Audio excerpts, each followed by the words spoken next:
Film berlatar belakang di Jerman, memperlihatkan seorang agen bernama Lois Selinger sedang menunggu seorang informan bernama Thomas. Diketahui, Thomas saat ini sedang mencari informasi mengenai kasus transaksi senjata ilegal. Thomas yang pada saat itu ingin memberikan informasi yang ia dapatkan, tiba-tiba mengalami muntah yang membuat Lois gercep menghampirinya. Namun saat ia menyeberang jalan, tiba-tiba kepala Lois keserempet spion mobil yang membuat Lois pingsan di tempat.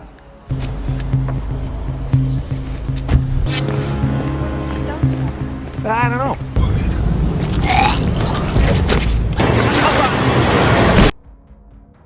Ketika Lois sadar, dia melihat Thomas telah tewas. Dokter mengatakan jika Thomas meninggal dunia karena penyakit jantung yang dideritanya. Namun Lois mengelak jika Thomas tidak memiliki riwayat penyakit jantung. Ketika Thomas dibalik oleh Lois, ia menemukan bolongan di bagian lehernya yang membuat Lois semakin curiga jika Thomas sebenarnya mati karena dibunuh oleh seseorang. Lois pun pada akhirnya meminta jasa Thomas untuk diotopsi oleh dokter. Where's my colleague? It was definitely a heart attack, because I don't think this man died of natural causes. Contact the Berlin police and request an immediate autopsy. Scene lalu berpindah ke kota New York, di mana ada seorang wanita bernama Eleanor. Sedikit informasi mengenai Eleanor, Lois dan Thomas. Mereka bertiga memiliki tugas yang sama, yaitu menyelidiki sebuah perusahaan bernama IBBC atau International Bank of Business and Credit. Kenapa bank ini harus diselidiki? Karena mereka telah ketahuan melakukan money laundry dalam jumlah besar dan membiayai penjualan senjata secara ilegal. Saat ini, Eleanor dihubungi oleh Lois yang memberitahu jika rekan mereka Thomas telah tewas dengan cara yang tidak wajar. Right, Salinger. Ah, finally. He's dead, Ella. Tom is dead. I need you to get over here as soon as you can. Singkatnya, Eleanor dan Lois akhirnya bertemu di kantor kepolisian di negara Jerman. Mereka menjelaskan tentang kematian Thomas yang sama sekali tidak masuk akal. Mereka menduga kemungkinan saja pihak IBBC telah membayar seseorang untuk membunuh Thomas, karena Thomas memiliki informasi tentang kejahatan pihak IBBC. Walaupun Lois dan Eleanor sudah menyampaikan semua keterangan, pihak kepolisian sama sekali tidak percaya dengan perkataan mereka. So, did you see anything unusual? The International Bank of Business and Credit. The neck is how the poison was introduced into the bloodstream. Put against this bank has either ended up dead or disappeared. I should think you would be more careful. Pursuing the IBBC is simply not going to happen here in Germany. Pada keesokan paginya, kita diperlihatkan seorang pria tua bernama Wexler yang merupakan kaki tangan perusahaan IBBC sedang berada di sebuah ruangan rahasia. Wexler saat ini bertemu dengan seorang pembunuh bayaran yang biasa melakukan berbagai misi kotor untuk bank IBBC. Tak banyak berdiskusi, Wexler langsung memberikan sebuah flash disk kepada pria tersebut yang di dalamnya berisi data-data korban yang harus segera dieksekusi. This canvas appeals to you. Umberto Calvini is disengaging from the theater.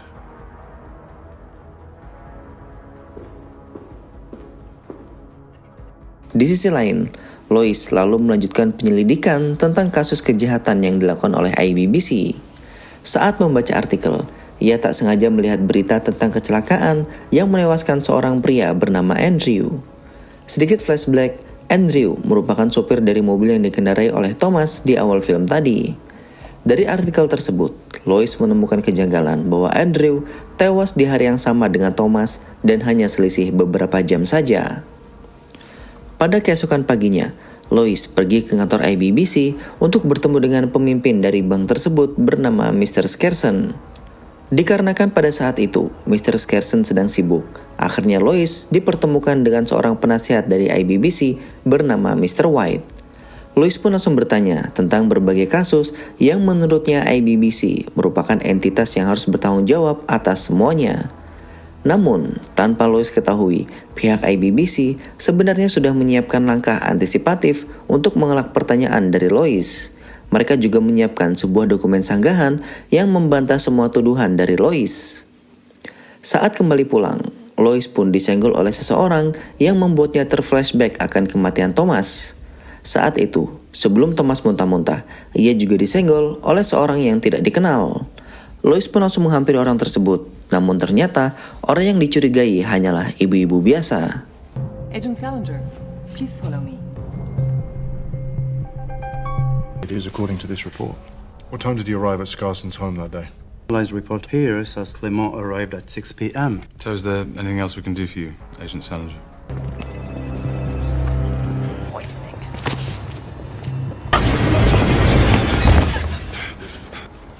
Sorry. Ça va pas la tête? Di sisi lain, Eleanor menerima pesan dari seorang istri korban kasus kecelakaan. Orang itu mengatakan jika Eleanor harus bertemu dengan seseorang bernama Umberto Calvini. Eleanor lalu mengabari Lois jika jasad Thomas ternyata memiliki racun cyanida di dalam tubuhnya. Namun karena kadar racunnya sangat sedikit, dokter pun sulit memastikan apakah Thomas memang tewas karena diracun ataupun sakit. Lois lalu bertemu dengan sahabatnya bernama Victor. Lois meminta agar pertemuan mereka berdua bisa dilakukan di luar rumah.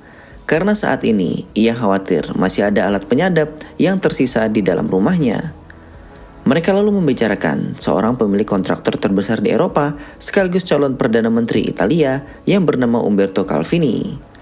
Diketahui Umberto Calvini merupakan calon Perdana Menteri Italia yang telah menjadi pelanggan IBBC sejak lama. So we start setting off alarms, the opportunity will be lost.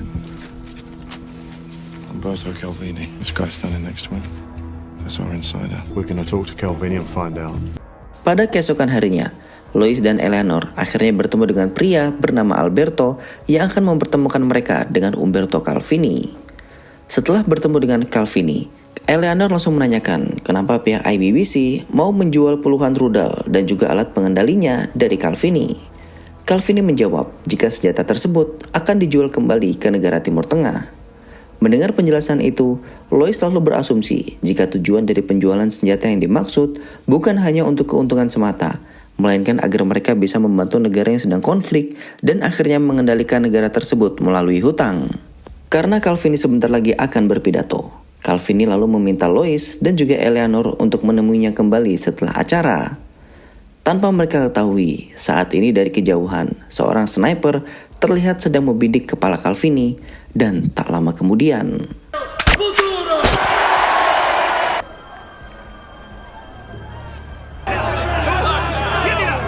akibat kejadian tersebut, situasi berubah menjadi chaos. Sementara si sniper juga ikutan tewas karena ditembak pihak kepolisian yang sudah menemukan tempat persembunyiannya. Saat para polisi keluar, ada salah seorang oknum yang menambahkan satu peluru di tempat kejadian perkara, entah apa maksud dan tujuannya. Saat orang-orang sedang panik, Lois dan Eleanor melihat seorang pria mencurigakan dan langsung mengejar orang tersebut. Namun karena pria tersebut sangat cepat, Lois dan Eleanor pun akhirnya gagal menangkapnya.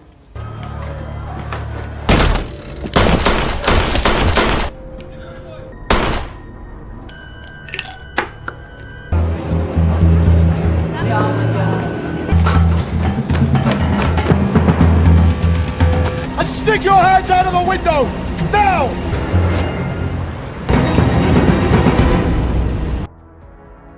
Film pun beralih kepada pemimpin IBBC yang sedang berbicara dengan seorang jenderal. Dari pembahasan tersebut, si jenderal meminta kepada Scarson untuk mengirimkan beberapa peralatan senjata kepada kelompok bernama FRK atau Front Revolusi Kebebasan. Tak lama kemudian, seorang asisten meminta Scarson untuk segera menghadiri rapat dengan para petinggi IBBC. Di ruang rapat, Mr. White memberitahu Scarson jika Calvini telah tewas akibat serangan dari seorang sniper. Maka dari itu, mereka saat ini harus segera bergerak menemui anak Calvini untuk bisa melanjutkan transaksi. Mereka harus bergerak cepat karena khawatir anak Calvini akan menjadi target selanjutnya. 30 minutes ago, Umberto Calvini was assassinated. That's a risk you take with such an ambitious agenda. An important man and devoted father has just been killed. Feel prayers and condolences for the terrible loss. Di sisi lain, saat ini, Lois, Eleanor, dan Alberto sedang dalam perjalanan menuju TKP. Dalam perjalanan tersebut, Alberto lalu memberikan informasi jika orang yang menembak Calvini adalah seseorang yang ada di Batalion Merah. Namun sayang, mereka tidak bisa menemukan identitas dari orang tersebut. Saat tiba di TKP, Lois dan Eleanor mulai menyelidiki tempat penembakan yang diluncurkan oleh pelaku. Mereka lalu menemukan 2 lubang bekas tembakan dari si sniper. Saat Eleanor memasukkan sebuah batang bendera, mereka berdua kaget karena ternyata kedua peluru tersebut datang dari arah yang berbeda. Ini menandakan bahwa aslinya pelaku pembunuhan tidak hanya satu orang. Shooter was identified as a member of the Red Brigade. But we're not convinced the Red Brigade's behind this. Ispettore Cerutti. E loro sono con me.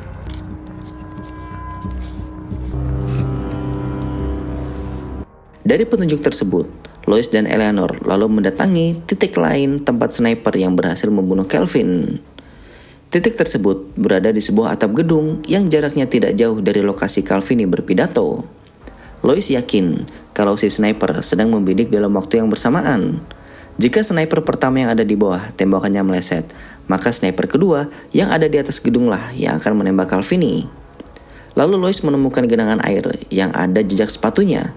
Saat dilakukan penyelidikan, jejak sepatu tersebut memiliki model yang sama dengan sepatu milik pelaku yang telah membunuh seorang petinggi di negara Belgia. Sepatu itu sangat khas karena bahannya terbuat dari baja.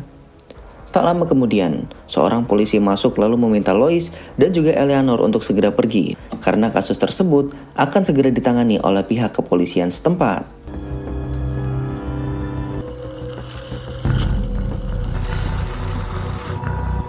Has he ever seen a tread pattern like this before? He says that the prints are a probable match. He believes it came from a custom shoe. Come cazzo ti permetti? Ti rispedisco una casa. And both of you on the next flights out of Milan. You're both been ordered home. Saat ingin kembali ke New York, Eleanor sempat kepikiran jika si pelaku menggunakan sepatu baja, maka si pelaku akan terdeteksi dengan alat metal detektor milik bandara. Lois dan Eleanor langsung segera pergi ke ruang rekaman CCTV untuk mengecek, dan dari situlah mereka akhirnya bisa menemukan pelaku yang sebenarnya. Seorang petugas bandara juga menjelaskan lebih lanjut jika orang yang telah mereka cari sedang dalam perjalanan menuju kota New York dan orang tersebut bernama Felix. His leg brace would be made of metal, right? Security would have made him show it to them. That's definitely him. If we find him, prosecution will be irrelevant. He'll be a marked man. In New York at JFK at 10 p.m. The name Sherwood, Timothy M. Sesampainya di kota New York, mereka langsung disambut oleh 3 orang detektif. Salah satu dari mereka lalu memberikan informasi jika sepatu yang digunakan oleh pelaku, tempat pembuatannya tidak jauh dari tempat dia tinggal.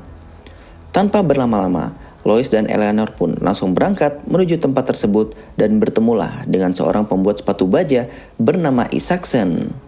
Lois lalu menjelaskan jika kedatangannya untuk mencari seorang bernama Felix, karena diketahui jika orang tersebut telah menggunakan sepatu baja yang dibuat oleh Isaac.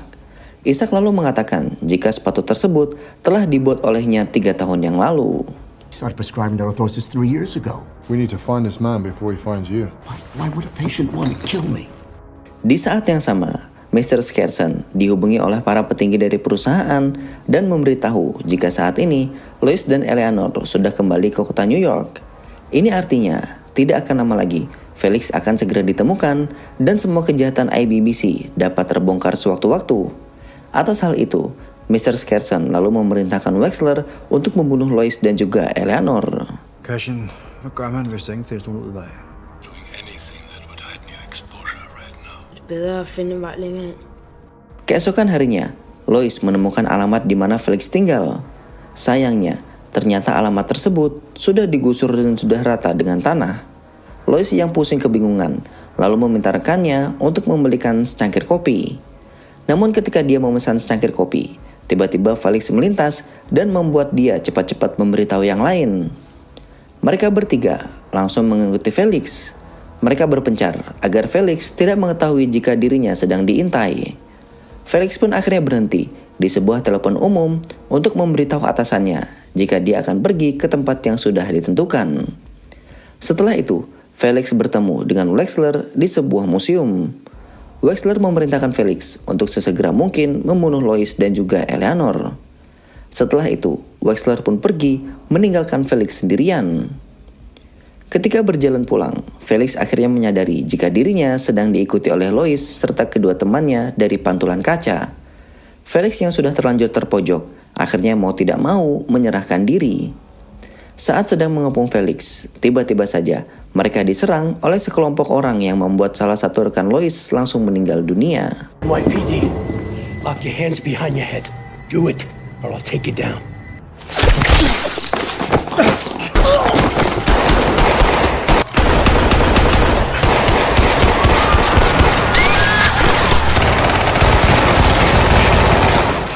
Di tengah situasi yang mencekam, Felix memberitahu Lois jika gerombolan tersebut merupakan orang-orang yang telah ditugaskan IBBC untuk membunuh mereka berdua.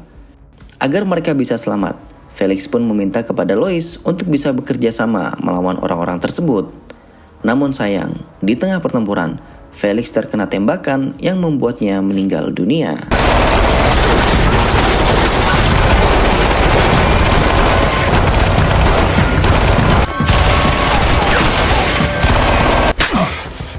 Don't you fucking dare!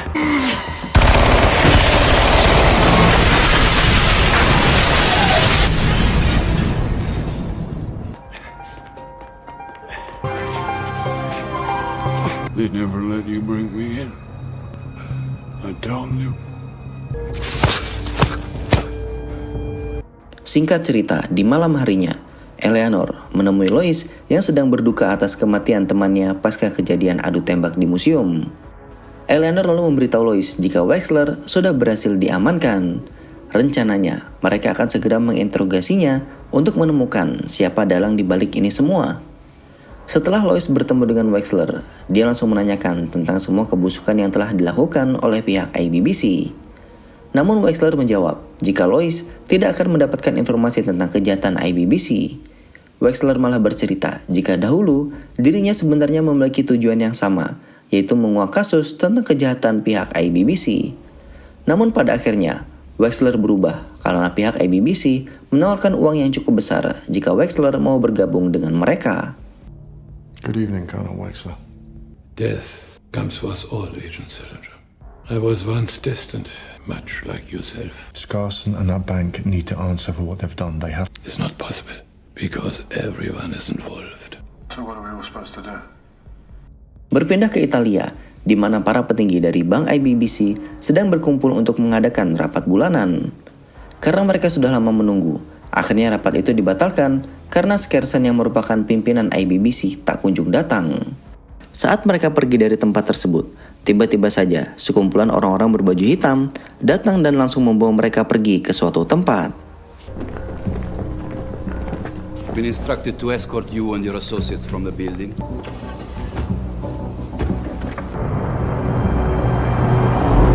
Di sisi lain, Lois saat ini bertemu dengan dua anak dari mendiang Calvini. Dia menceritakan jika sebenarnya pelaku pembunuhan dari ayah mereka adalah pihak IBBC. Lois sengaja memberitahu mereka tentang hal tersebut supaya pihak IBBC bangkrut dan tidak memproduksi senjata ilegal lagi. Anak Calvini sendiri langsung membatalkan transaksi senjata ilegal kepada pihak IBBC setelah mendengar penjelasan dari Lois.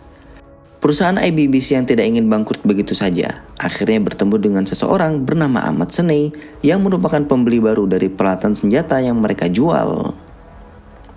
Berpindah ke negara Turki, di mana Skersen dan Wexler saat ini sedang bertemu dengan seseorang bernama Ahmad Suney itu. Mereka lalu membahas tentang harga senjata dan budget yang harus dimiliki oleh Ahmad Suney. Di sisi lain, ternyata Lois juga sudah berada di Turki. Tanpa Skersen ketahui, Lois dan Wexler sebenarnya telah bekerja sama. Wexler sudah menempelkan alat perekam yang ditempelkan di baju Skersen. Hal ini membuat Lois bisa mendengarkan percakapan yang terjadi di antara mereka berdua. Nantinya, rekaman tersebut akan dijadikan barang bukti atas kebusukan yang dilakukan oleh pihak IBBC. Lois mendengarkan jika Ahmad tertarik untuk membeli rudal sebanyak 5.200 unit. Wilhelm, if you'd simply come to me in the beginning. We have 10 minutes. It's my understanding that the product you purchased... Yes, 4,200 units. Setelah pembicaraan dengan Ahmad berakhir, Skersen menghampiri Wexler yang sedang tertidur. Ketika Skersen membuka jas milik Wexler, dia kaget ternyata Wexler telah meninggal dunia dengan bekas tembakan di dadanya. Lois yang melihat hal tersebut justru menyangka jika Skersenlah yang telah membunuh Wexler. Dengan sigap, Lois langsung mengejar Skersen yang terlihat berlari. So ends the bloody business of the day. Wake up.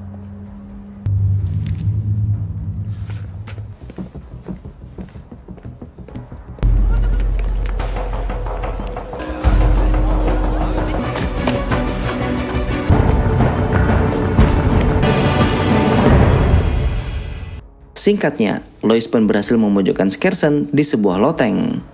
Pada saat itu, Skersen mempertanyakan apa maksud dan tujuan Lois mengikutinya. Lois menjawab jika dia menginginkan perusahaan IBBC untuk tutup dan mempertanggungjawabkan semua kejahatan yang selama ini telah dilakukan. Ketika Lois mengembalikan pertanyaan, apa alasan Skersen melakukan itu semua, tiba-tiba saja sebuah peluru langsung menyasar ke Skersen dan membuatnya tewas seketika. You don't have the authority to arrest me. What do you want? I want some fucking justice. Rupanya, tembakan tersebut berasal dari seorang pembunuh bayaran yang diperintahkan oleh anak-anak Calvini. Film pun akhirnya diakhiri dengan musnahnya perusahaan IBBC dan Lois bisa berhasil memberantas kejahatan tersebut. Sekian dulu video kali ini. Seperti biasa, jika kalian suka dengan video ini kalian boleh like, dan jika kalian suka dengan channel ini kalian boleh subscribe. Sampai jumpa.